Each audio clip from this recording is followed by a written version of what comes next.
Walker is facing allegations from a second woman accusing him of paying for an abortion. Walker, who's in a dead heat with Raphael Warnock, did exactly what he's been doing and denied it all. I'm going to just say right now, guys, I'm done with this foolishness. I've already told people this is a lie, and I'm not going to entertain, continue to carry a lie alone. And I also want to let you know I didn't kill JFK either.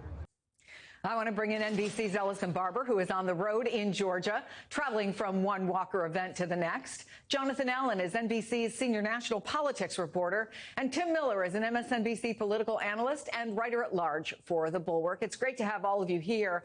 Ellison, I do want to hear reaction from the event that you went to, his first one today, but you asked the one question I think everybody wants answered, both to the candidate. You also asked it to the campaign. So tell us what that question was and what was the response?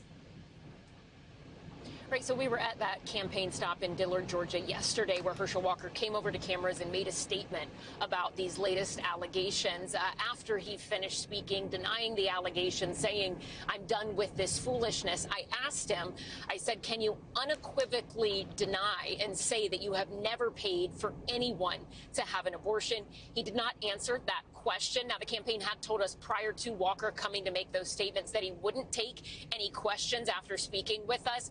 I asked the question anyway because this is in a public person running for public office at a public event, and it is our job to ask those questions. So we asked it. Walker didn't answer. I then followed up with the campaign afterwards, asking them that same question.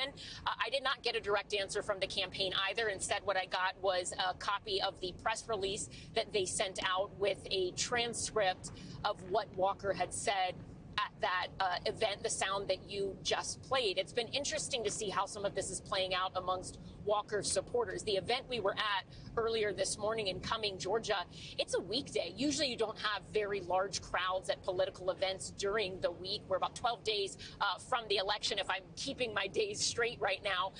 And there was a fairly large crowd. There were at least 200 people there to see Herschel Walker, an energetic crowd, and they seemed largely unfazed by these latest allegations. Chris. Thank you so much. I'll let you go back and have your conversations with your producer, who I assume is driving, but I'm sure we'll check in with you later on in the afternoon from that next event. Thank you so much, and hi to Dan. Meanwhile, Tim, I want to play something Lindsey Graham said during